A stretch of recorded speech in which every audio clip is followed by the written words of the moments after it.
Okay, sure. Well, thank you all so much for having me. I was just wanting to share some information with all of our clubs, and appreciate all the efforts that NETCo Dems has gone into recently to be welcoming and inclusive. And so in that spirit, wanted to make sure that everyone was welcomed and invited to the county convention, which is going to be March 19th. And so, as you can imagine, organizing an event during the rodeo and South by in a pandemic is very interesting, to say the least. So we are going to make our best efforts to make it as COVID safe as possible. Vaccinations and masks will obviously be mandatory. And then we will have additional considerations. We don't want to necessarily put an additional burden in terms of supply limits on testing that we want to make sure our medical facilities and healthcare professionals have.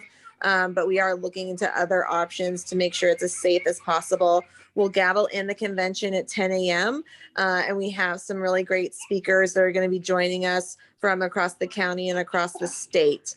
So we hope that folks are able to come out. We have a couple different committees. So if anyone would like to serve on a committee, we have credentials, nominations, rules, and resolutions. And you can also submit resolutions. So given the discussion, especially about Medicare Advantage plans, fun fact, I work in healthcare, which is why I have strong feelings about Medicare Advantage plans, because a lot of them do not provide the same coverage as traditional Medicare. I was actually going to call you about this. Huh? I was going to call you about this. Yeah, so get your input on what happened to my mom. It's like WellMed, because we have a lot of issues with WellMed calling our patients too, and then they only, anyways, we have a lot of issues with authorizations from WellMed. So, but sounds like a lot of good issues though to bring up to the resolutions committee to make sure that's a part of the Democratic Party's platform, so then we can take action and advocate on it. So please send any resolutions. If you go to traviscountydemocrats.org/convention22, you can submit resolutions, you can sign up to be on a committee, and you can sign up to attend. We also are going to have a belated celebration for all the candidates who won in 2020. As you can imagine, they didn't really get to celebrate the fact that they won. And so, whether it's like folks like Vanessa Fuentes or Ann Howard and Rebecca Bell-Metereau, and Rebecca's been fighting for I don't know how many years and finally got elected. So we really want to celebrate a lot of our great folks who are in the community working to make our town and our county safer and healthier and more progressive. Couple other things. If you haven't voted yet, please go vote. Early vote numbers are actually pretty close to our 2018 numbers, which is great. That's actually 2018 was a watershed high mark for us in terms of a midterm turnout. The big difference, though, you'll see is the vote by mail ballots are significantly lower. That's not by surprise, that's by design in SB1. And while we encourage everyone to vote, we are trying to encourage everyone to vote in person if they're able to, and to vote early because there are not lines. It's safer. There's less opportunity for risk of exposure if you go and vote early. The reason being is we are seeing hundreds of ballots now being rejected. It's not just the applications that were originally rejected. Now it's the actual ballots. And so our office is working and now is basically taking on the role for Travis County elections. We're calling vote by mail voters every day to let them know how they can check the status. We helped, I think something like 16 people cure their ballots yesterday alone, which means that their ballot was able to be counted.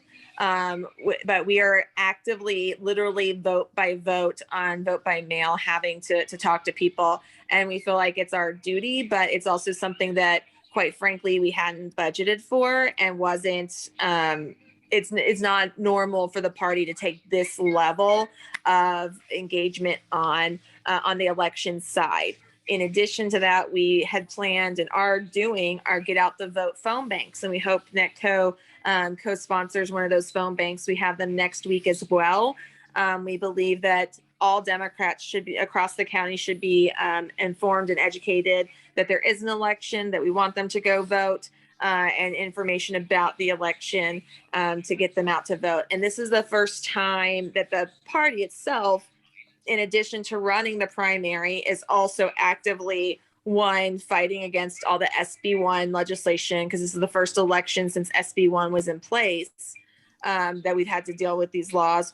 To where we're actively turning out Democrats to come vote. So we're focusing on people who voted in 2020 in the 2020 presidential election, but didn't vote in 2018. So we're trying to add and get more numbers of people to identify as Democrats. And then third, we have been working tirelessly to recruit election workers.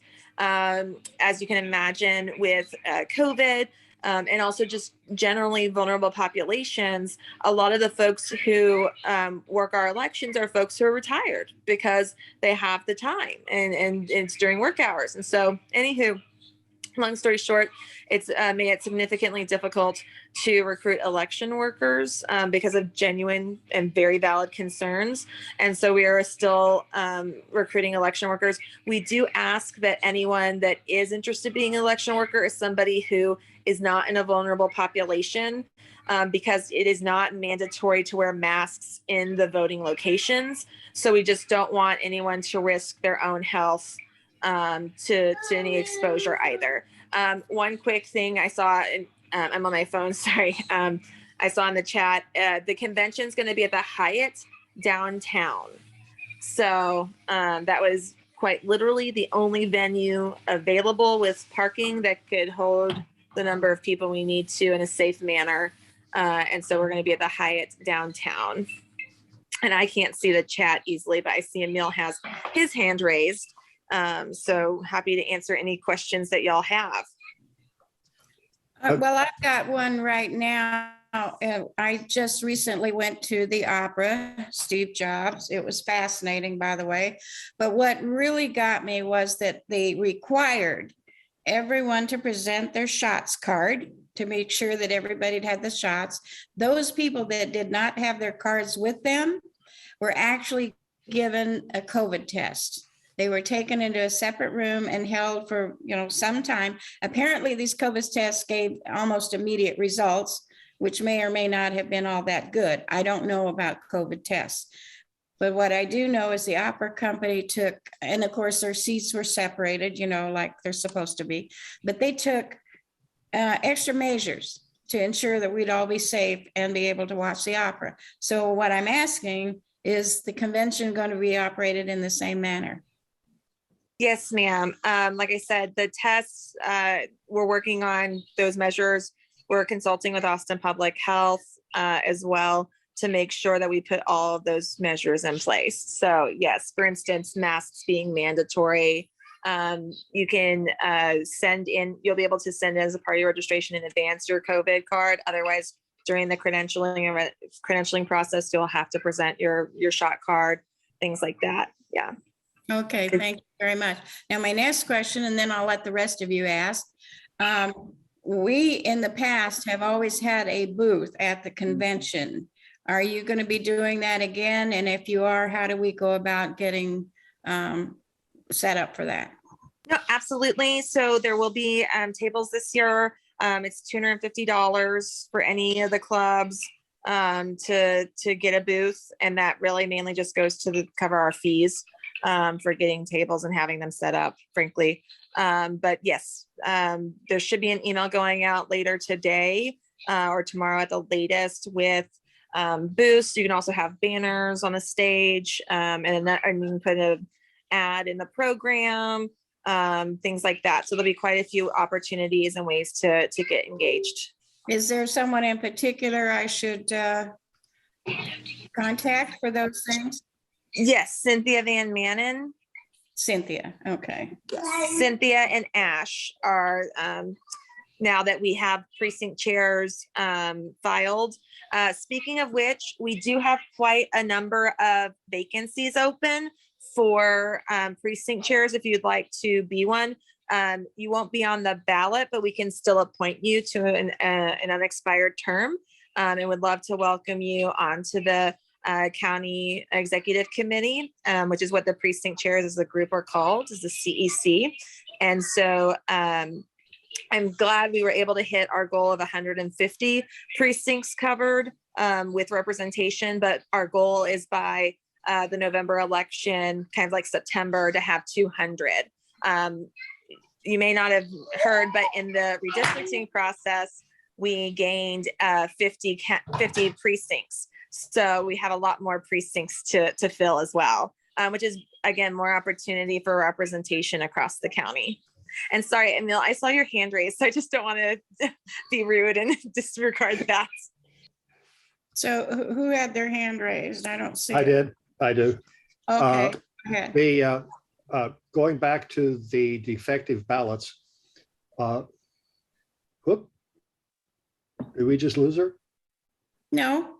There you are. I'm sorry. My screen just did a jump. We had Yesterday, about 20 minutes to 8 o'clock, I got an email notice of carrier defect from the Travis County Elections Office, apparently, from EBBM at traviscounty.gov. And so this morning I went online and checked, and my ballot was accepted this morning.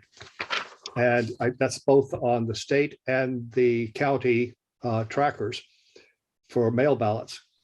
So there's something definitely not going well. So this went out. It's not the thing. The email went to my email address, but there's no address. My name does not appear on it anywhere. And it's a pre-signed, pre-stamped notice of defect. I'm gonna get back with the county later. Yeah, and Neil, if you forward that to me, we have people working today that are helping with the ballot curing. So if you can forward that to me today, I can talk to the ballot board that handles curing of ballots, just to make sure that one, that there isn't some other type of communication, that's one valid communication from the county, and then two, that there wasn't a mistake as well. We've been actively working. The Secretary of State's tracker was not accurate, and so we had to take all the trackers down and then get them put back up with correct information, because and it has a database for tracking, which it didn't used to, and so the county's trackers have to match the Secretary of State's tracker.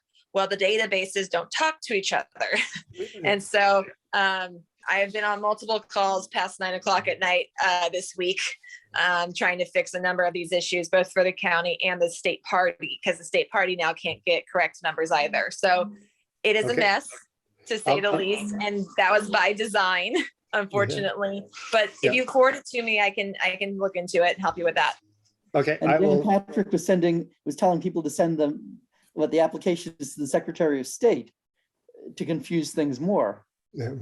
But anyway, I will email it to you right after the meeting. Thank you. Okay, thank you for that discussion. I see that our county judge is here. Welcome, Andy. Can we see you? Yeah, 1 second. I'm driving with Hattie and my dog, and let me just pull over real quick and I'll turn my camera on. Sorry, were there any more questions in the chat? I saw a couple of questions pop up. I just want to make sure I got to everybody and didn't miss anyone's questions, and I addressed all the things that y'all need. Tony asked what email we should use to send questions to. Katie@travisdems.org, and I'll get to those personally. At Travis Dem.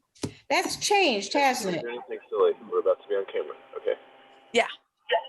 It's been about a year that we've had those email addresses, but yes, so Katie@travisdems.org. Now, Katie@traviscountydemocrats.org also works still. So you can send it to either email address, and we're happy to to help anyone with the voting process.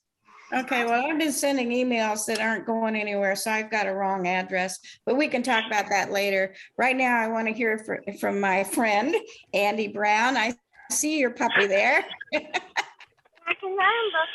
Sure. Hey, Sandra, thanks so much for having me. Sorry, I got the scheduling messed up. And thanks, David, for reminding me. But so just a quick update, I guess, from the county. I guess, you know, COVID and masking is a big issue nationwide. A lot of Democratic jurisdictions are taking off the mask mandates and things like that. We still have it for the public schools in Travis County, public buildings in Travis County, and the city has the same. The recommendation from Dr. Walks is still to basically wear masks in any kind of public, especially indoor spaces and gatherings. And I think the problem is that there's still a persistent high transmission rate in the county, even though it seems to me at least like a lot of people kind of moved on and aren't as concerned about it. She's still very concerned just about the high transmission rate.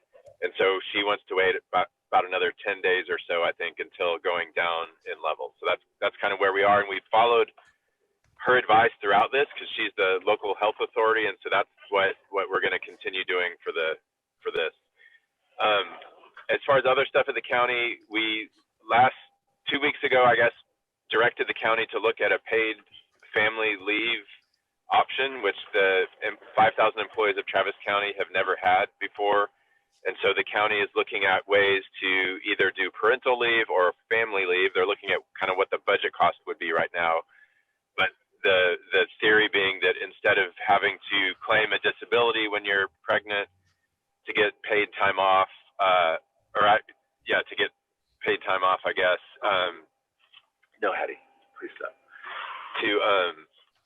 That you would then, instead of just taking time off without pay, basically, you would be paid. And so that's what I know President Biden tried to do that on a national level, didn't quite get there, but we're trying to do that here at Travis County, especially for people who are sort of on the lower pay end of the Travis County pay scale. It's extremely important because even though the FMLA says you can take time off if you're pregnant, it's extremely hard if you've got a pretty low income and you're trying to have a kid and pay for all the things that those cost without a salary.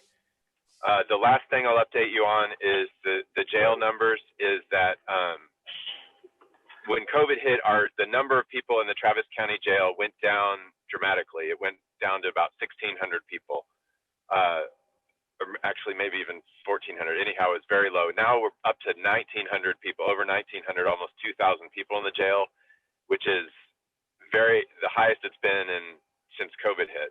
And I think creeping up to be higher maybe even than it was before COVID.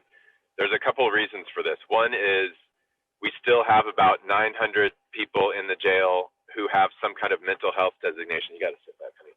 Some kind of mental health designation. And we are working with Dr. Steven Strakowski at the Dell Medical School to have a proposal of where we could better provide services for people before they get into the jail, and even better places than, frankly, sitting in the jail when you have a mental health designation.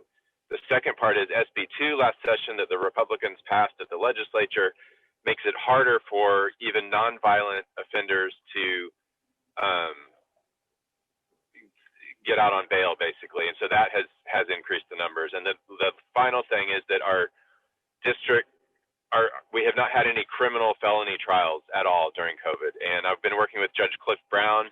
He is committed to making sure that we start doing that here in a week or two, which is great. And I think that will also help reduce the jail population, because a high jail population, frankly, doesn't help anyone. It's not, all it means is people are waiting on their trials. People are waiting for their mental health state to be brought up to competency. And it's costing taxpayers a bunch of money to house them there, frankly, in a place that's not the best place for people who need mental health services.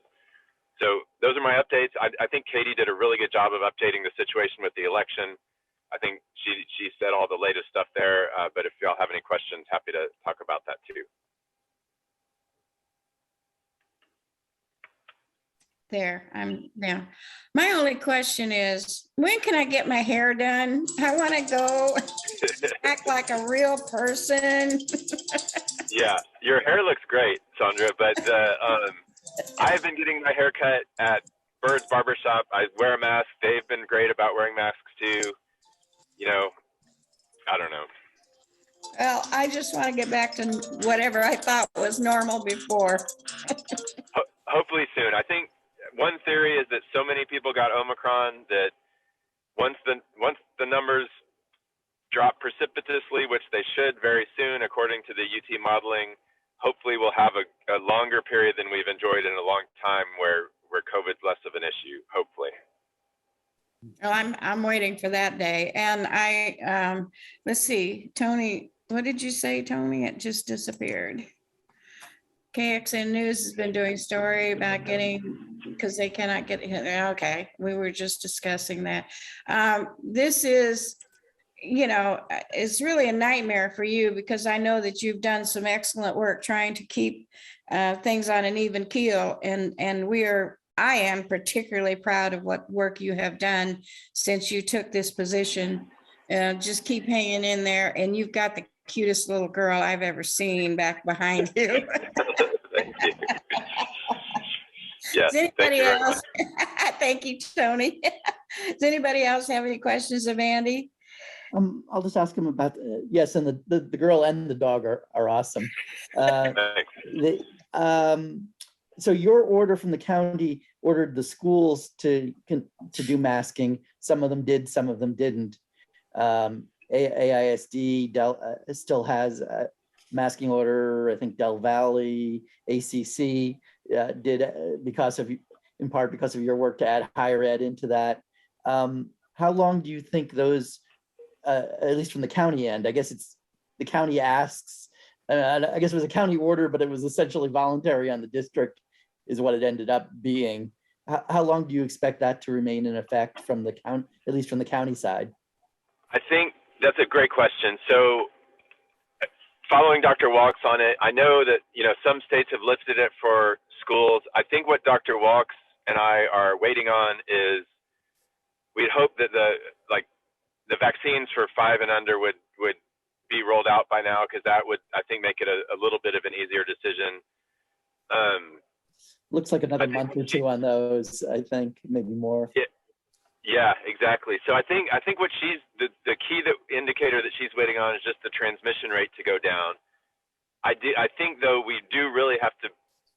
It's looking more and more like we kind of have to balance it with political sentiment too. Just when you start seeing states like New York, other places that were real leaders on this, lifting all the mask restrictions, that's something we have to consider too, and that's something I've been talking to Dr. Walks and the mayor about.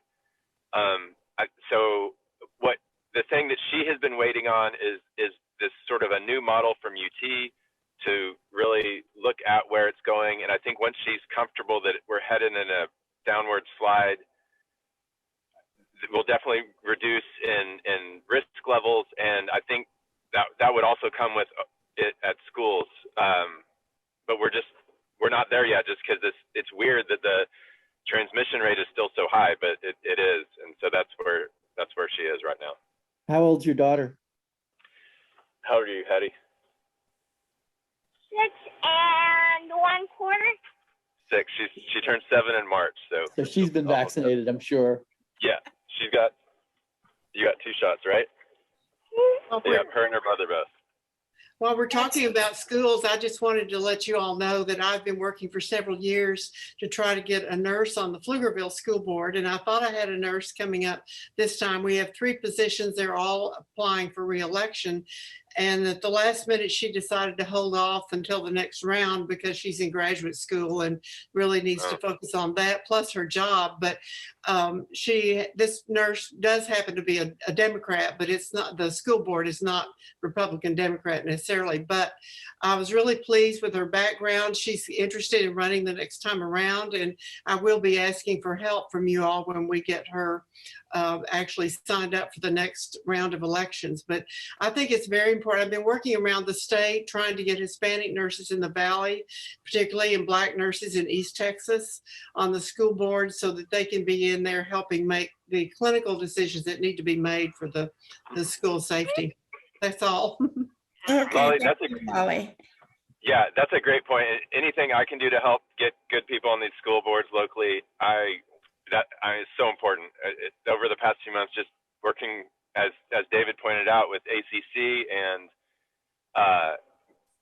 AISD and Del Valley being such great partners in this, and frankly, other school boards not being as great of partners. So that's Well, anything you I all can do can to help. go on, if you Google nurses in office, you'll go into the materials that I've put together on the Texas Nurses Association website, which gives guidance to nurses who are thinking about running or they would like to be on the team. I actually have a nurse who contacted me here in Pflugerville that she wants to be on the team, 100% behind getting a nurse on the school board. So I think there will be a lot of support when we get to that. Tony? Hi, thank you. Just a quick point of view. I don't know about different school boards around Texas, but here in Austin, if you're doing the job well, it's pretty much a full-time job and you're doing it for no salary. That is a really big blockade for people like me that need at least some money coming in. Can you inform us if it's different around Texas? I think it's the same everywhere in Texas, I believe. My understanding is that it's never a paid position. I guess that's a decision. I don't know. David might know better than I do. I don't know if that's a decision that's made at the state level or at the local school board level, whether or not to pay them. Pay who? Who are you asking about? I didn't catch that. Whose decision is it to basically not pay school board members? School boards are all unpaid, I believe, as is like the ACC board, Rebecca's position at State Board of Education. I mean, they get some expenses here and there, but that's, yeah, all of that is unpaid, basically to make it hard for ordinary people to serve in those positions. It's like the state legislature is essentially gets a stipend. And so, you know, low-income people really don't have the opportunities to do that public service if they're unpaid. What we've proposed with the Texas Nurses Association program, Nurses in Office, is that the nurse have a team to work with them and do a lot of the background work. And that continues while they're in office. That's not just to get them elected, because anybody serving in that capacity needs support, needs people to do research on issues and things like that. So we're going to be backing that person once we get them elected throughout. And I do have to say that I'm very impressed with a lot of the measures that the Pflugerville district has provided. I've been involved in looking at what their services are for not just students enrolled in the public schools, but also those being homeschooled and in private schools are also getting the benefit of the counseling and the services that are provided to the school district. So it's not like I think we have a big problem to fix, but I want to make it better. And I want to make sure that our students and the staff here in Pflugerville are protected and have good policies, good programs, and good support for what they're doing. You'd get better people if you paid them for these positions. I mean, yeah, that would be it. You know, I don't think that's much that we can do about that, actually. But thank you, Lolly, for all your comments. Does anybody else have a? Sammy, did you have a question? Yes, I do. To Andy, with your public health folks, do they make any mention of if they're contemplating through CDC and so on, a additional booster shot because of Omicron? Thank you. Yeah, that's a great question. I know they're looking at that, whether basically a fourth shot would make sense, because I have seen a lot that I know Dr. Walks feels that sort of the time after that second shot, when that extended enough, that was leading to more cases, and that the third shot slowed that down. But then as a county, we've been, you know, there's not a ton of people who've gotten that third shot even. So there's no decision on it, but yeah, I know Dr. Walks is looking at that and interested. I, for one, will take one as soon as they say it's available. But I don't know what the final word is on that. I've seen in other countries, I think Israel has started that, but I don't think we're there yet in the US. Although I think, honestly, though, if you want a fourth shot, you can probably just go into a pharmacy and ask for one. I don't think they're going to say no. I mean, this is what I've heard is, just go ask. Well, I don't know. I guess we could find that out by doing it, but I'm kind of waiting to hear, where we should. I know that people that are extremely susceptible due to illness or conditions or whatever have had a fourth shot. Myself, I feel fine. I don't have any outstanding conditions that should require one. But when the time comes, I do think it's going to be like a flu shot. We're going to have a COVID shot every year for the rest of our lives.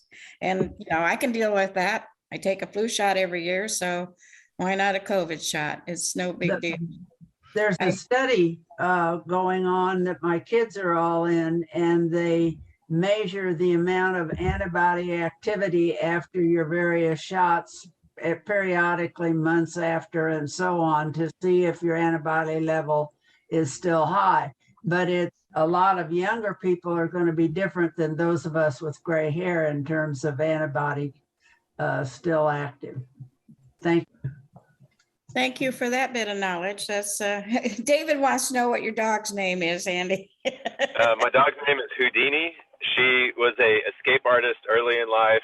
When she got that name, she dug under a fence, over a fence, but she finally realized she has a pretty good place to live and doesn't do that anymore. My son has a cat that was the same way, and he left her out one night because he just got tired of running her down. And she was out for 3 days, but she stayed in his patio, and then when he let her in, she never ran again. Yeah. So yeah, they usually eventually realize what's good. And who needed soon? Mm-hmm. Awesome. Well, thank you, Sandra, so much. It's really good to see you and everybody there. David, yeah, it's great to see you, Andy, and I hope you come, maybe not every month, but at least every other month. Just give us an update, because we do care about what you're doing. And Rebecca is back. She's going to talk to us about the school board, which I told her earlier, quite frankly, we didn't pay a whole lot of attention to because it seemed like everything was going fine. And then the districts got changed and we inherited Rebecca, which I am totally delightful for. And so we want to get to know her and have her be a regular, I hope, in our meetings. I'm here. I see. Finally. I see you. And she's had one hell of a morning, I'll tell you that. But Andy, I know you were on your way somewhere, so we'll let you go and maybe you can drop in again next month. I'm hoping, with your okay, that we can meet at Tres Amigos next month in March. I think we're headed that way because I think everybody says that South by can happen and the rodeo can happen. So I don't see why we shouldn't. Hopefully, would be in a place to do that too. So look forward to it. Thank you so much. Hey, Andy. Thanks, Sandra. All right, bye. Bye-bye. Okay, Rebecca, are you all taken care of now? Well, I'm as taken care of as I can get. Basically, the 2 checks that I was expecting, one got sent back to Texas State Teachers Association and the other one hasn't come in. Supposedly, there was a huge long line at the San Marcos post office. They had 1 employee. 4 people had called in with COVID. Oh, no. Oh, That tells my. me San Marcos is not doing their job. Well, it's just, and there was some guy, I don't want to take your time up complaining, but there was a guy in front of me, like a couple of people in front of me who was saying, oh, and nurses will see people just dying in front of them and won't take care of them if they don't have their vaccine. And I just said, my daughter's a nurse and what you said is not true. And he just sort of didn't say anything. Yeah, once they get Absolutely, that is not true. Absolutely not true. he was announcing this to all of these people in the post office. yeah, And I think, what is he listening to that he, or reading that he gets this? It just, it infuriated me because our daughter was triple vaxxed and pregnant and working in intensive care with people who were coming in because they had not been vaccinated. And she ended up finally getting COVID, not a bad case. But then she couldn't get an ultrasound at the point where they needed to see where the position of the baby was. And so when they finally were able to give her an ultrasound, the baby was sitting in the pelvis, breech birth, and they couldn't get it to flip. So she had to have a C-section. oh, I dear. blame whoever was the person who didn't get vaccinated, who gave COVID to her. And even though she was not sick, but it was. Anyway. It disturbs your body no matter what. Yeah, well, and the thing is, you're quarantined for 10 days. If you're a nurse, you're out and you can't go to it, you can't get procedures that aren't necessary. Yeah. So, Well, we've just got to get out of this mess. I mean, just sick and tired of these people. I've seen them, in like I went to another concert. I commended the opera for what good work they did in keeping people safe. But I went to another concert where people were requested to wear a mask. Well, these two men did not choose to wear a mask. And they sat through the whole concert and I kept staring at them because I was going to give them a dirty look, and eventually say something. They saw me looking at them, but then they did one of these things, Okay, what you're doing wrong. Why are you here? It's just saying. I know, and they act as if it's going to kill them to wear a mask. Yeah. And I wouldn't be a bit surprised if they weren't vaccinated. I would not be. Oh, that the people who don't wear masks are the ones who aren't vaccinated. That's the infuriating thing. The people who are vaccinated, they're wearing their masks and doing all this stuff. And then the ones who aren't just get sick. If we had taken this attitude when they had the polio vaccine, we would have 10% of our population with polio to this day, Yeah, and I remember that very well, that, I was probably about 10, 12 years old when it occurred, and nobody questioned getting that shot. No, it was like they were thankful to have a vaccine and they got it as quickly as they could, and it was free, and that was it. Yeah. I wonder sometimes if it was the sight of seeing those people in the iron lungs that maybe, yeah, Daniel? I think so. I think the polio epidemic was fresh on people's minds. They knew how bad it could be. And with this, I think people just don't see anything that scares them enough yet. And there's I think the big problem is, and it's good that you called that guy out. There's a lot of people repeating these vicious gossip type rumors that are just misinformation, conspiracy theory crap. It's good to call them out and say, no, that's a lie, or you're misled. You've been duped to believe that. If you believe that, you've been duped. Something's wrong with you. It's good that you call them out. We should call them out whenever we encounter somebody spreading those kind of vicious rumors that are just completely false. Well, it's a disinformation campaign, and it is not just people spreading rumors. That most of the disinformation that people are getting is actually coming from Russian bots and other outside influences. And then these sort of groups that we have here, the sort of minority, they are connected to that stream of information.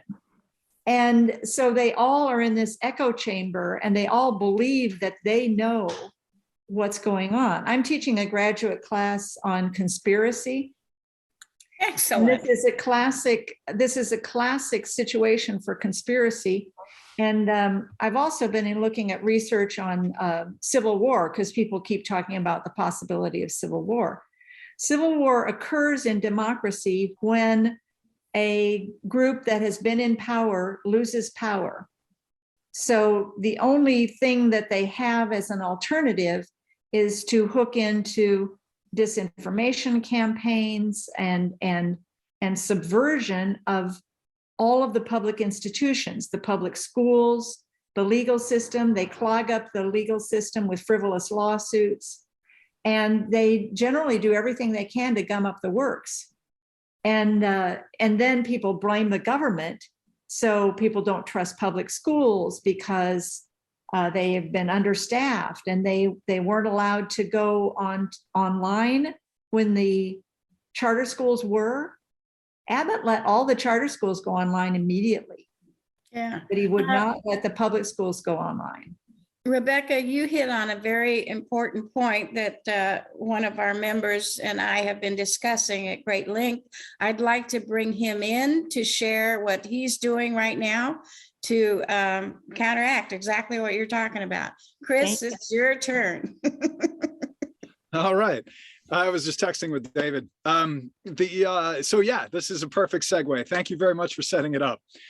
I work with a group called Defenders of Democracy Against Disinformation. And they focus largely on Fox News.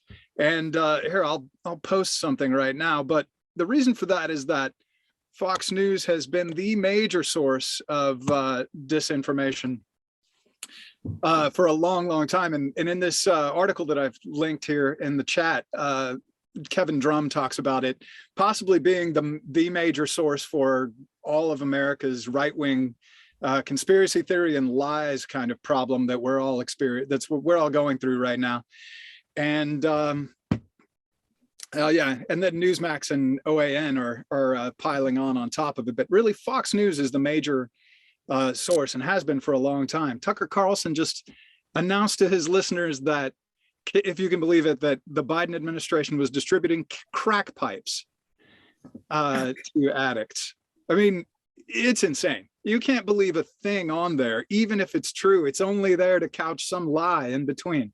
So what Defenders of Democracy Against Disinformation, or as I call it, DDAD, want to do is, it's a fairly new organization. And so in regions where they have a Spectrum cable service area, they want to encourage everybody possible to drop their existing cable plan if it includes Fox News, and to adopt from a set of options where you can opt out of Fox. You can go Fox free. It is possible. It is not particularly easy.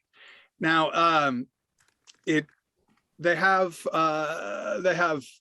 instructions on how you can do that and sources where you can go.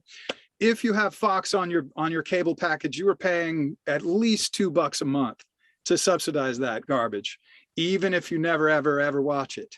We are all paying to subsidize Fox.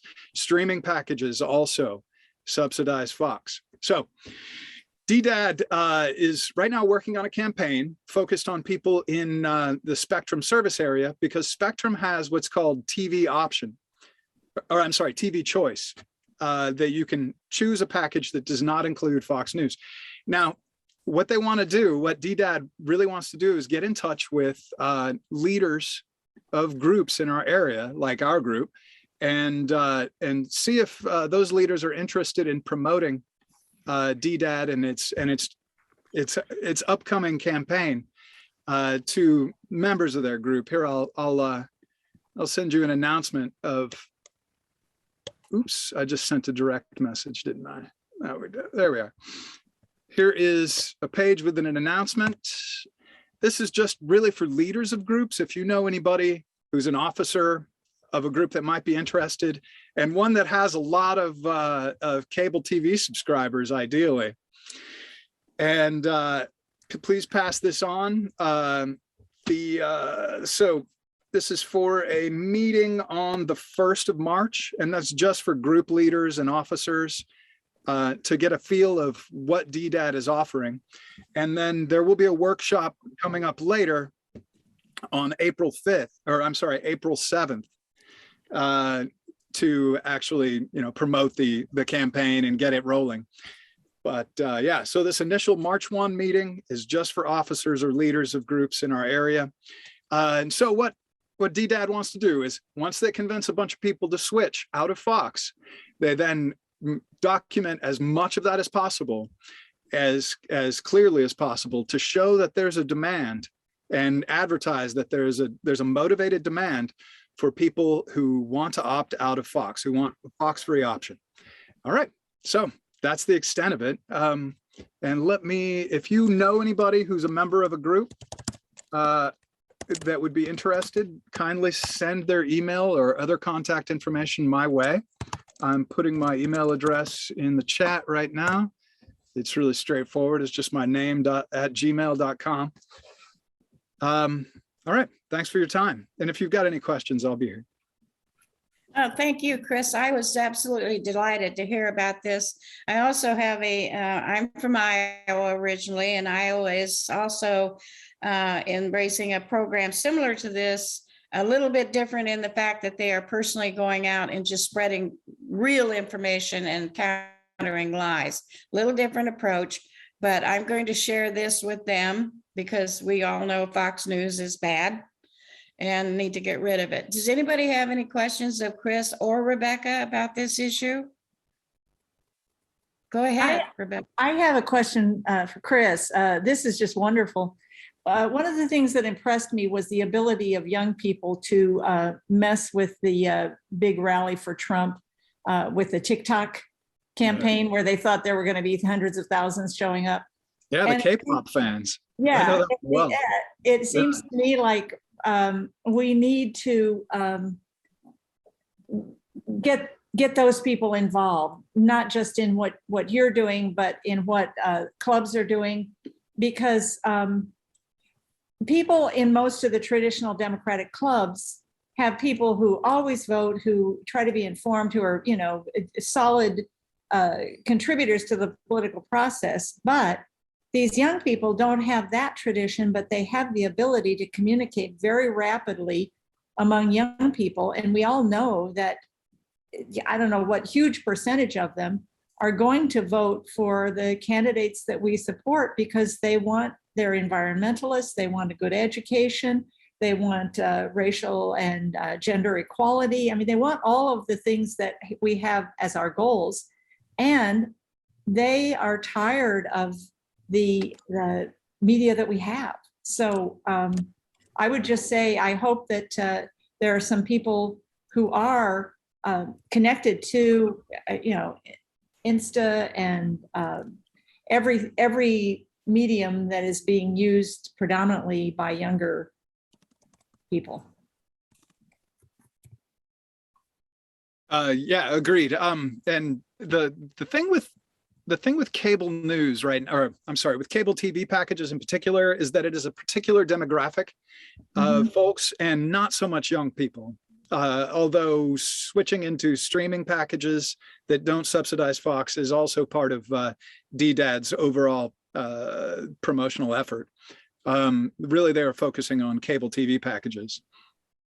And that's wise. That's really wise, because people who want to have HBO and all of the various things that they want to see, it's harder for them to get what they want without getting what they don't want. And so if you can navigate through that maze, that's perfect. It's worth any extra cost just to not be giving money to Fox.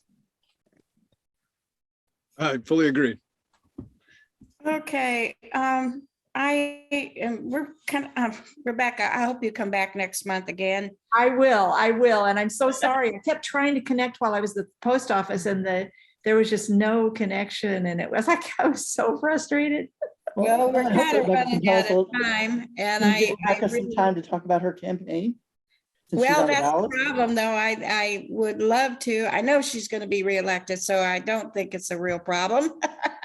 Well, I want you to just spread the word to everyone you know, because this really is a case where the charter schools are preying on communities of color, and they're recruiting candidates who are diverse and, very bright, diverse group. And so I think a lot of people may think, oh yeah, we need new blood on SBOE. And even though I'm not young, I've definitely been new blood in that position. And I've made allies with some of the Republicans on some of the issues. And one of them is charter schools, because those rural counties do not want to see their Friday Night Lights school taken over and drained of funds by charter schools. Well, and that's how it was defeated when the legislature first talked about it, a couple of years back. Yeah. Unfortunately, TEA is cooperating them with Senate Bill 1882 is a mechanism for charter schools to just flow right in and take over, quote, failing schools. And we know who those failing schools are. Yeah, the ones they take the money and everything away from, so they will fail. I mean, it's yeah, and the neighborhoods that don't have the tax base, so they don't have a lot of money, and they're underpaid. Yes, Daniel. You're muted. You're muted. I have a question. I guess it's a dumb question, but there are no dumb questions. I wondered about these charter schools. Do the parents just tell the county they want to divert their tax money over to the charter school? How does it work? Is that how? The state provides money to the charter schools. And in most cases, these charter schools are funded at 100% of per pupil spending. Now, the other neighborhoods, like a lot of neighborhoods may only be funded at 40%. It depends on their tax base, but it's the state that does this. And then the state is very happy to approve these because it's a way of funneling money out in two ways to people who want to make money. The real estate, a lot of these schools are brand new, fancy looking schools, and then administration. And all of those administration fees go out of state. And that's what a lot of the smarter Republicans object to about this.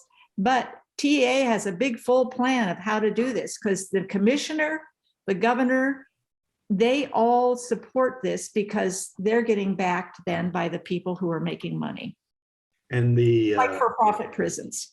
The school district in Austin doesn't have to kick in anything for these charter schools, so it doesn't really. Oh, there is a Robin Hood. Yeah, there's a Robin Hood. There is. Yeah, because they have a high tax base. Yeah. And I mean, I don't necessarily have a problem with that, but part of the trouble is that it makes people resent public schools when they think, well, I'm paying my property taxes. Why aren't the public schools doing a better job? And it's because they're being undermined by high stakes testing with STAR. They're being undermined by requirements for teachers, all kinds of reporting requirements. They make it harder and harder for teachers to do their jobs. And then with COVID, that's just like the icing on the cake for them, because it's made it hard for everybody to be educators. Sammy, I think you had your hand up first, and then Tony will get to you, okay? Sammy? One of the things I observed, I live in East Austin, and one of the things I observe is that the charter schools come in, they decimate a neighborhood. I know of one that has their delivery system of their school within 10 feet of an entire block's backyard. So at 4 in the morning, when the milk trucks come and everything, that all those people have that to deal with. And also in the areas where there are many, many immigrants, they build a shiny new building. And so somebody's looking and saying, do I want my kid to go to this old brick and mortar or this shiny new building? They also can cherry pick who they serve. They don't have to take every kid that applies, and their outcomes are no better, and sometimes worse for graduations and so on as public schools. They are generally worse. They have a few sort of little star groups that they put a lot of funding and good teachers into, but they are overall worse. And for a long time, they didn't have to have the same real estate requirements as public schools. That is to say, public schools have to have so much land and this and that and so on. And this particular school I'm thinking of, Achieve, moved into a neighborhood, into land that was supposedly not fit for building overnight with portables, honest to God, overnight with portables, and then built this huge building. And now that little neighborhood has school buses with the engines running for 45 minutes before they load up and drive off.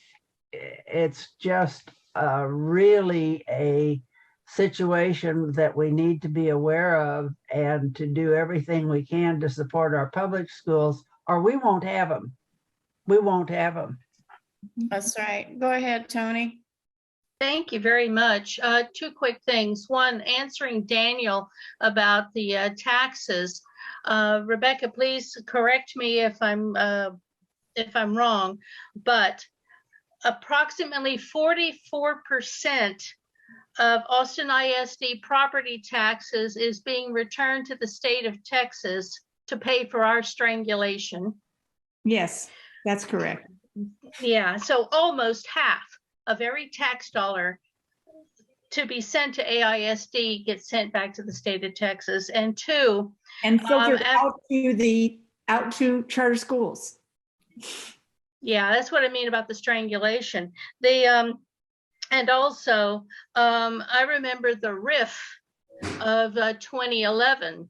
I think it may have been 2010, but I think it was 2011, where Texas public schools were so stricken by underfunding that at least 1/3 of professional educators lost their jobs in a matter of weeks, including here in AISD. And I know of schools that lost their social counselors and their after-school reading programs, et cetera, that was slowly being rebuilt. And it's happening again. I saw the article in the paper where the Austin superintendent may have to let 250 non-classroom professionals go to meet the budget. The budget is just being strangled as well. And I have to leave. I hate it. But Rebecca, if you can please correct, there's my alarm going off. If you can please correct any inaccurate comments I made. I love you guys. I must go. See you next time. You're Bye. right, Tony. You're right. Okay. Yeah, I think I'm so glad you came, Tony, and I'll see you next month, hopefully at Tres Amigos. Okay.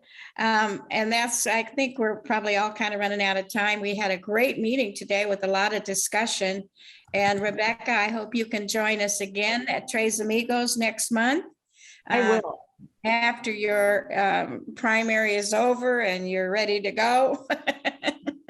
Let's hope that I can get over 50% so I don't have to do a runoff. Absolutely. I absolutely, that is a requirement. When you get a flyer or something, can you send it to me so I can send it out to all of my people? I sure will. And I'll send you just a little information sheet so that you can circulate that, and you'll know what's at stake. Because it's not my race. It's public education in Texas and across the United States. California and are the models for this direction. That's exactly the reason that I got interested in the school board this time, which I quite honestly have ignored, because you don't hear anything about the school board much, but then you start hearing about all these things that are happening, these restrictions, this whether or not to teach the Wendy keeps falling out. I don't know why, but anyway, the critical race theory, that was bandied about and denied and so on and so forth. And I'm still wondering why. Can I ask Rebecca one thing? What? Can I ask Rebecca one thing? Yes. I think there's, I think you would know about this. There are going to be some, I believe it must be state constitutional amendments about property taxes on the May 7th ballot. Have you heard about this? Is that just in Austin? No, the state constitutional amendments. State constitutional. So that's gotta be, Yeah, I've heard about it, but I don't really know anything about it. But Apparently they'd be designed to basically reduce property taxes and starve the schools further is what I'm. yeah, it's what Donna Campbell is bragging about supporting. You know, well, like Donna Campbell reduce all the it has to be taxes bad. so that nothing will function. We won't have Yeah, I it. mean, they're basically again trying to starve schools Yeah. and. well, anything Donna Campbell supports, we Yeah. know we have to be against, And period. is your board, is the State Board of Education dealing with any of the implementation of the supposed ban on critical race theory? Well, that's exactly what we're dealing with. And we have a guy who was It affects the teach that you're nominated by designing. Tom Maynard and Jay Johnson, who is Stephen Balch. He has written, he has published things saying that he thinks the election was stolen and all that kind of stuff. There's a big, and I protested on the last day, and you know, I said we should not be having someone who's published so many inflammatory publications. And staff said, well, Dr. Bell-Metereau, we will have a chance to revisit this at our next meeting. So I'm going behind the scenes to talk to the two guys who appointed him to see if they knew what they were doing. I'm gonna talk to Kevin, the chair, and see, you know, what's going on with this. This is going to be a black eye for a board that has actually been functioning fairly well. Who's this guy again? I didn't catch the name.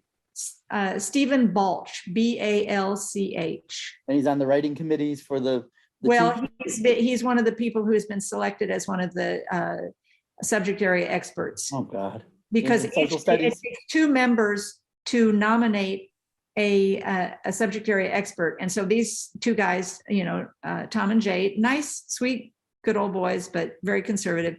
They nominated him. And I don't even know if they realize what they did.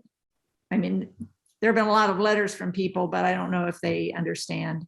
So I'm going to just talk to them on the phone and say, hey, this is going to be a problem. So I hope that they will withdraw that nomination and that we can do it nicely and quietly out of the spotlight. But, you know, it's looking like it's going to be messy if they stick to it. We'll see. These are the social Hey, studies. Rebecca, I actually have a question for you. It's Wendy. I want to know, because I've been following things through my school, which I'm not going to name. Anyways, we are very much, you know, against this whole new bill about LGBT. You know, do you think the chance of it going to Florida and it's going to pass? And as I told them in the meeting, we always seem to follow Florida. What do you think the chances are that it might pass here? That don't say gay bill. I think that it will pass here with what we have in terms of people in the legislature. Yeah. And you know, it's horrible. It's horrible. It's horrible for our students because 14% of them nowadays identify as non-binary. So this is kind of saying, okay, 1 in 6 students or 1 in 7 students, we're just gonna exclude them completely. Also the LGBT staff. Oh, yeah. No, I mean, not to mention the adults, right? Yeah.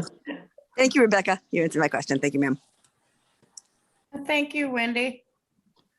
Okay, with that, I have a few short announcements, I believe. Let me see what happened to my, I will say farewell and I will talk your ears off at your next meeting. But if you want to keep me to 5 minutes, 10 minutes, I can also stay in a target as well. So thank you so much. I'm so glad to see you all meeting. And it's happening all over my district, groups meeting and fighting this thing. Because truly, what Biden said, democracy is at stake now. absolutely, absolutely. Thank you so much, Rebecca, and we will see you next month. What I am asking for is anybody interested in doing some volunteer work with us, just let me know, send me an email. We have several things we're going to be working on in the next few weeks and getting ready for extensive voter registration. in our colleges in particular and in surrounding counties. We're going to be taking road trips. So And I'm glad to help out in anything that you want to invite me along on to Block Walker to go and register anything. I have a very full schedule, but I will be delighted to squeeze in some activities there. So. Okay, we'll count on that, Rebecca. We definitely will. So also I need to announce that next March, our next meeting, we will have the voting of officers. And if anybody's interested in wanting to nominate somebody or to volunteer yourself, we have my job, the president, and our secretary, I believe, is up for re-election. So if you're interested, let us know. We want to be fair and equitable, so everybody has an opportunity. Let's see, anything else? Okay, we had our speakers. And changing the date for next month. oh, that's what, I knew I had it on the agenda for some reason. Our regular meeting on the 19th is going to have to be on the 25th this month, simply because the convention is on the 19th this year. And as Katie, maybe she mentioned it here, it might have been somewhere else, I heard her say it, but everything in the world is going on March 19th. And then they set this date for the convention, which did not make her or several hundred other people happy, but that's the way it is. So we will have our meeting on the 25th, and I'll be sending multiple announcements. 26th, I think. 26th, that's right. I don't know why I want to do the 25th. That must be a special day for me somewhere, somebody's birthday. But anyway. I just had a comment about, the timing of the convention, because in 2016, I recall it was the same situation. And we had that big protest by the Bernie supporters that it was planned to be at that time so that there would be less participation by the young people. It has nothing who to were do for with Bernie. It's state law. Yeah. It's state law. So every county in the state is having their conventions, I think Democratic and Republican that weekend. So I know the rules is like, it has yeah. nothing to do with South by or spring break or anything that it's, you know, they have no choice about holding it on that date, which is terrible in Austin. Yeah, I know it has to do with yay many weeks after the primary. Yeah. So. Okay, well, that's good to know, Jane, and I'm glad to see you here. I missed you at our main meeting, our executive meeting. And I also wanted your comments about our nursing discussion, but maybe we catch that later. Oh, wow. Well, And yeah. It was my son's birthday and we were celebrating for the last executive committee. But, yeah. Okay, I thought that was Monday night, and that's why we switched it to Tuesday. Oh, Monday? Yeah. You mean this week? Yes. Oh, well, I just forgot. Okay. Oh, okay. All right. But on the 30th, it was my son's birthday. Yeah, I do have an announcement. Yes, Emil, I guess we do. Yeah. By the way, the election, the vote on the update to the bylaws ended yesterday. We had 70 eligible voters who had paid dues and otherwise in good standing. Let's see, 32 of those voters participated.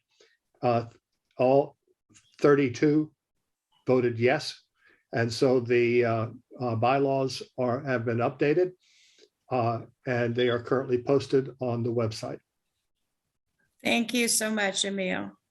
And I think that takes us pretty close to the end, unless somebody else has any comments or anything you need to say. Be glad to hear it now. Otherwise. Okay, one further comment. I'll be registering voters at Elgin campus on the 29th and 30th of March, and at Eastview campus on the 5th and 6th of April. I'll be asking for help in due course. Absolutely. Great. We're getting started. Finally. And I I can't wait to appreciate get so out much your efforts to register ACC students. Mhm. Okay, I hope you join us on our, especially going to Elgin, maybe that'll be a day trip and it'll be fun. I know it will be because we've done it before and had a great time. So join us if you can. You'll be seeing emails to let you know about it, and love to hear back from you. And if that's all we have for today, I will call for a motion to adjourn. Come on, somebody give me a motion. Okay, raise your hand. Okay, the one motion that does not require a second or a vote is the motion to adjourn. So bye-bye, everybody.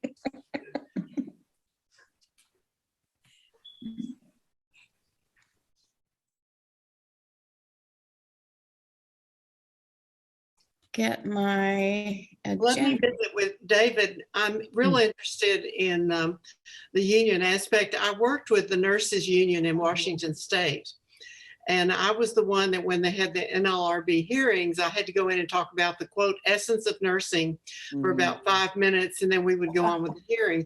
I was so impressed with how that program worked for nurses there. I was just there a year while my husband was going to graduate school at UW.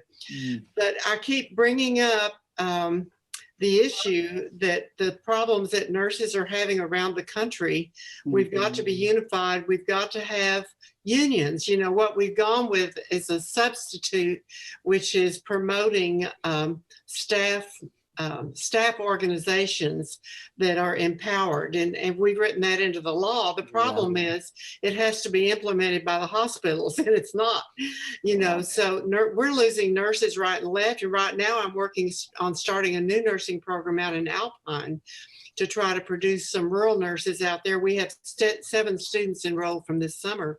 But I keep bringing up, you know, we've got to consider the possibility of nurses being in unions in order to be protected and to have their rights, not just salaries, but their safety protected. Staffing is just absolutely incredible, and how they're treated is just unimaginable. I get stories. I represent nurses when they have problems with the nursing board, and I teach jurisprudence to them. And I will tell you, the stories I hear are heartbreaking. I have about 100 of my former nursing students that are out on the front line. I cry when I read about what. I'll just tell you an ACC aspect of this. Of course, we have a nursing program.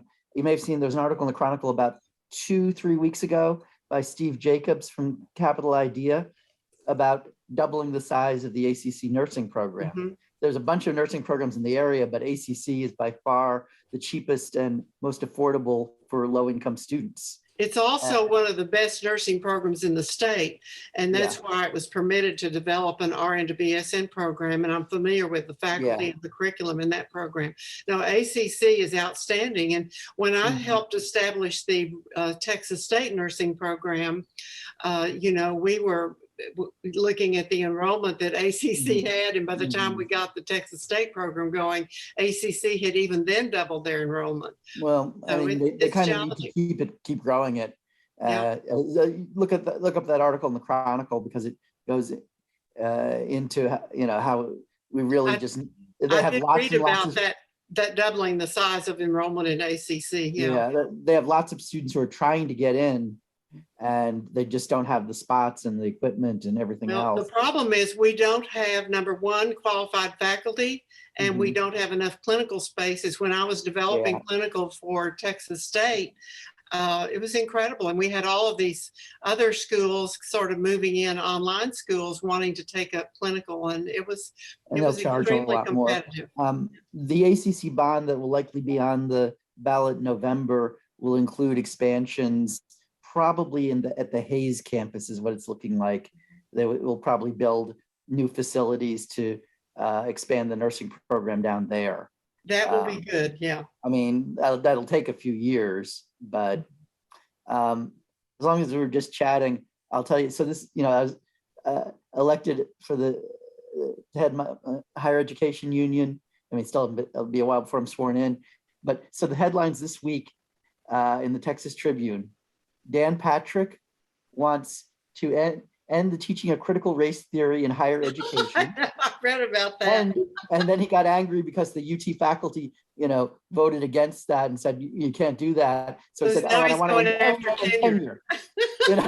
It's like, okay, higher education will now be front and center in the next legislative session to be attacked and gone after by Dan Patrick is what, Yeah. I mean, that's rhetoric for the primary undoubtedly, but Well, we've got to get him out there.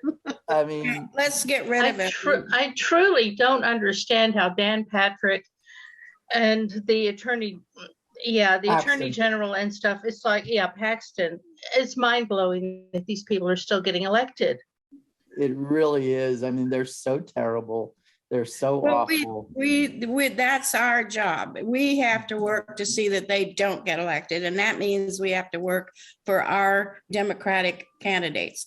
But I want to go back to the question about establishing a labor union for the nurses. What is the procedure for that? How do you set up a labor union? I mean, you just need a sponsor. You need people to get together and form a local. My union is American Federation of Teachers, but we do have locals of nurses actually. I mean, in certain, I don't think in Texas, but in certain states. And there are various other, I mean, a lot of it depends on the laws in the state. Of course, the big legislation in Congress that we've been trying to pass is the PRO Act, which would make it much easier to organize. I don't remember all the details involved, but would make it much easier to organize labor unions across the country. Of course, you saw the vote in the Amazon plant where they interfered with the formation of the union, and now I believe they're redoing that vote. A bunch of Starbucks are trying to organize labor unions. I mean, labor is slowly regaining traction. We've had laws that passed for years. There are two options for nurses' labor unions. One that I mentioned earlier, the Nurses Association in Washington State, but in California, a separate group formed a union, and they pretty much put the professional association out of business for a while, but now I understand they have some collaboration. But in Texas, what we did is we established a committee for nursing staffing, which was the big issue, that every hospital has a nursing staffing committee that reports directly to the board of directors, not the chief operating officer. The problem is when we try to get that enforced, the board of nursing does not have any authority about hospitals do their business. And the staff at the Texas Hospital Licensing Entity said, we don't have time to go in and check on whether or not they're reporting quarterly and annually to the board. And so we can't get them to enforce it for us. So that's why I've concluded that we've got to go with the union. And I would prefer that it be organized by the professional association like in Washington, rather than a separate. There is a national group, and for at least 3 years, they've come into Texas to try to get staffing by numbers, 1 to 4 or whatever. Well, I will tell you, having consulted with hospitals on compliance, 1 to 4 is not necessarily what's needed. It may be 1 to 6 or it may be 1 to 2 because it depends on the needs of the patient. What do those numbers mean? 1 to 2? Well, you have one nurse to 4 patients.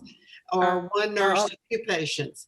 And it depends upon, number one, the patient's needs, their critical situation, how many procedures and assessments they need and other things, or how many admissions you have, how many discharges.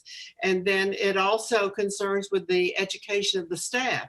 Depending, if you have a nurse who is very basic training that doesn't have intensive care, and you have to move her into intensive care or him to take care of patients, you have a problem. So you have to look at and if they have nurse aides or nursing assistants, you've got to look at many of them have very high level skills and can really work hand in hand with the nurses. But you've got to look at all of those factors. It's not just a matter of numbers.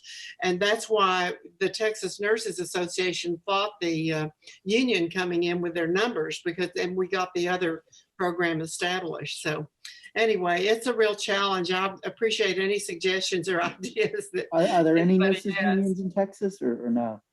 Pardon me? Are there any nurses unions in Texas? I think that HCA nurses are organized in one hospital, and I don't know whether it's Houston or somewhere. I don't know the details. You can reach out to American Federation of Teachers because they do have nursing locals. Yeah, I don't think, not in Texas, but they do have them in other states. I don't know who else does national organizing on nurses. California has its own nursing union, I believe. That's what I was saying. Yeah, they do. Yeah. But their union is part of a national union now, and that's what's been trying to come into Texas. Yeah, which one has been trying to come into Texas? I don't remember the name of it. Okay. Lonnie, I want to ask you something. Is there something this club could do to help you pursue this?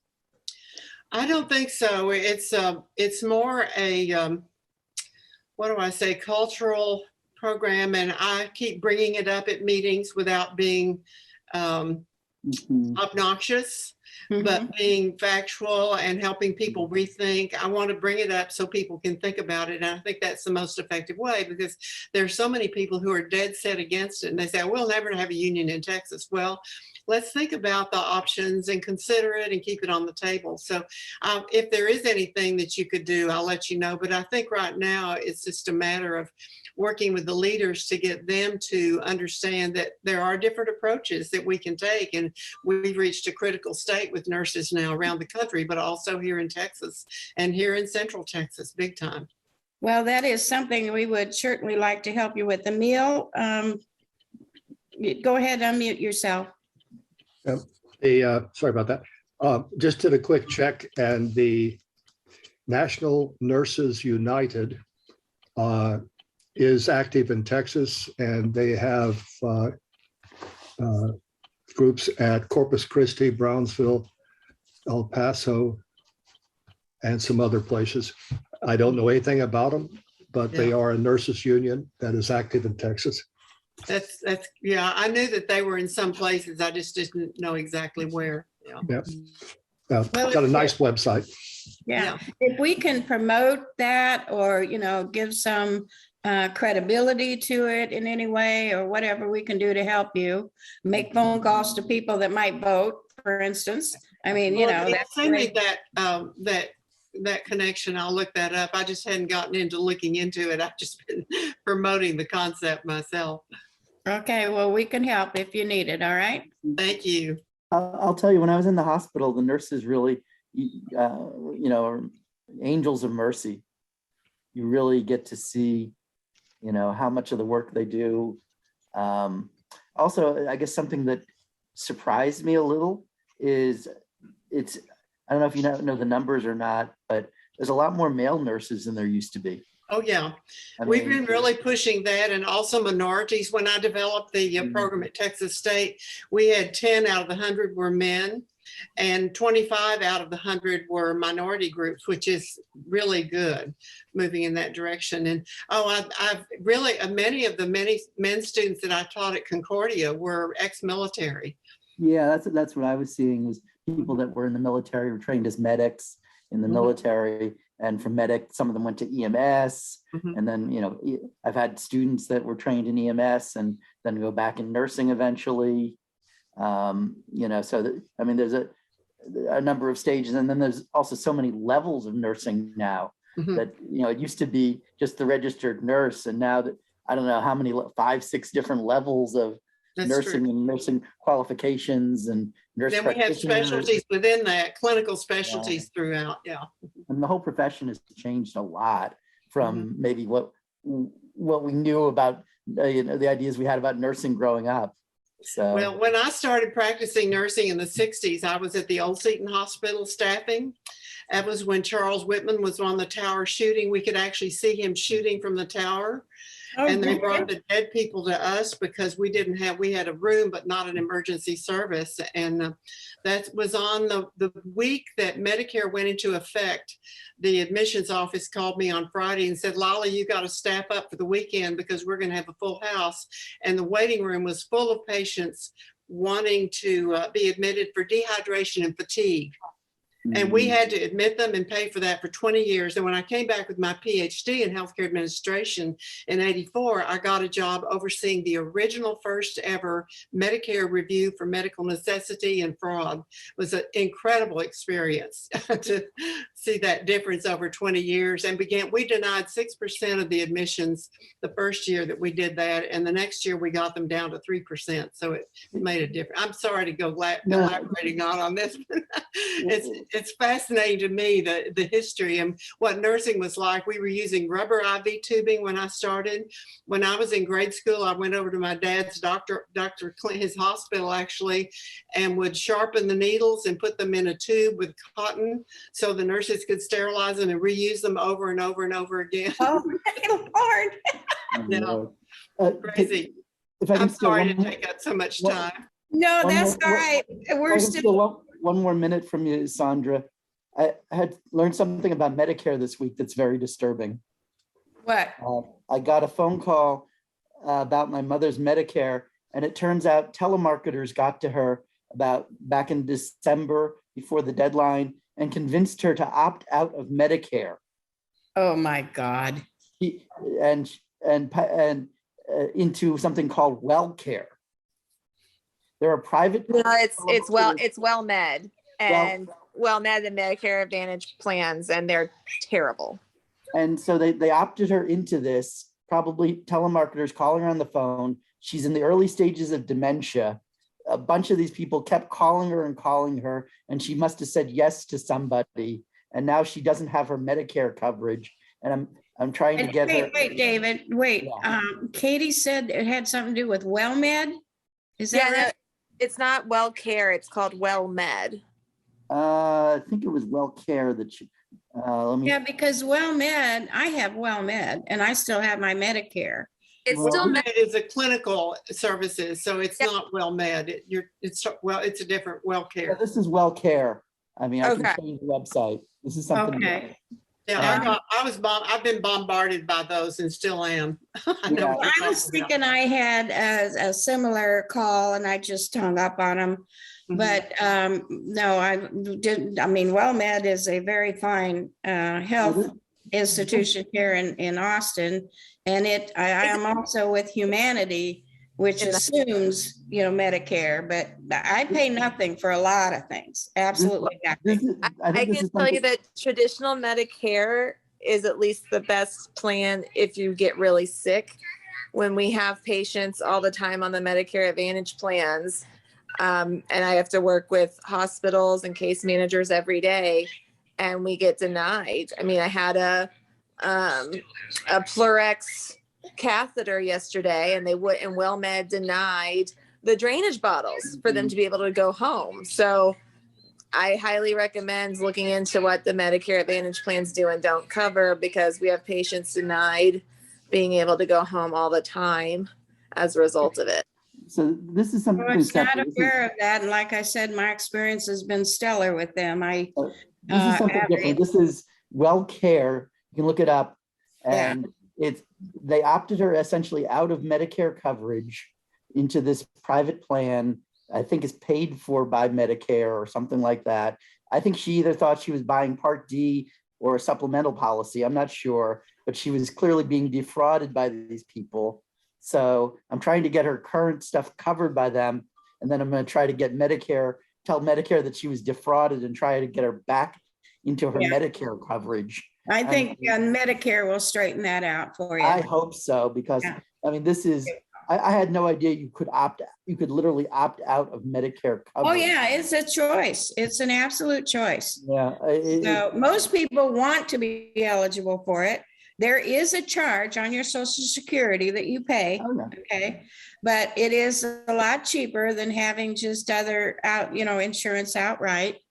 But there, it is, as Katie said, the best, coverage. Oh, absolutely. But there are limits, and that's why you need the supplemental policy. This is what she had before. Before she had Medicare with a United Healthcare supplement, and now I think they may have opted her out of that too. I'm not sure. It's just, I was just horrified. You can't have both. I mean, Yeah, I mean, that's what she had No, before, but she's just, You're, you know. you're gonna have to do some research, David, because I you know, know. but you I can know. get back in. Don't worry about that. I hope so. Tony? Tony, Yeah, I'm Tony? going to talk over. Yeah. Thank you. Yeah, just some things about my mother.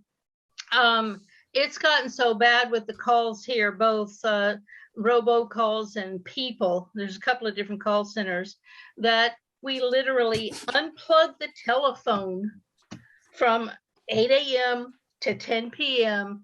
every morning. We've got a screening answering machine set up, and still they managed to get her say yes to something, because last week she got a back brace she doesn't need that I'm going to have to deal with, but it doesn't cost you what it costs Medicare. I know. And then Medicare has trouble okaying bottles for people that really need it. So I'm going to have to deal with returning this. It's horrible. On my cell phone, I can set up something to screen a lot of these scammers, but on a landline, there's nothing. And I can't block numbers because they call in from different numbers, and they're spoofing. I literally got a call last Monday. Most of the calls from her primary care doctor, and I picked it up, and it was the same damn call center. I hung up. I said, I don't talk to liars, and I hung up on them. But it's gotten hideous. I thought it was going to stop after December 7th. It's still, there was like a 2-week break for Christmas, and it's come right back, and I don't know how to stop it. So before I just moved my mom out of her house into independent living, and, you know, but her it's exactly the same thing. Her landline at her home in Plano, she was getting 20, 30 calls a day. Before the December 7th, a lot of that was Medicare, but lots of other, you know, creepy stuff that was calling her. And I mean, I've cut off that line, and I moved her into the independent living, and most of them don't have her cell phone at this point. But you're right, it is horrible, and they're targeting the elderly. Again, people like my mom. That's standard operating procedure. With diminished capacity. Yeah. And it's just, you know. Well, here's something. Years ago, they used to have a do not call center on the landlines. And I don't know, I haven't had a landline for years, so I don't know if that still exists. So what it is they can go around it, because most of these calls are coming in from India. Well, then what you do is you get a cell phone with a brand new number. Yeah, I mean, so. Well, my son keeps asking me, why don't you just cut it off? Let's get her a cell phone or something. Except she is starting to have a few memory issues too. This is the same number that she's had for almost 50 years. The entire family knows this number. High school people know this phone number. She knows this phone number. And I shouldn't have to. No, you shouldn't have to, but an immediate remedy is to get a completely different phone number. And you actually don't have to get a cell number. You can get a landline different number. Who's got a lot of noise going? Yeah, somebody has an open mic. Hello.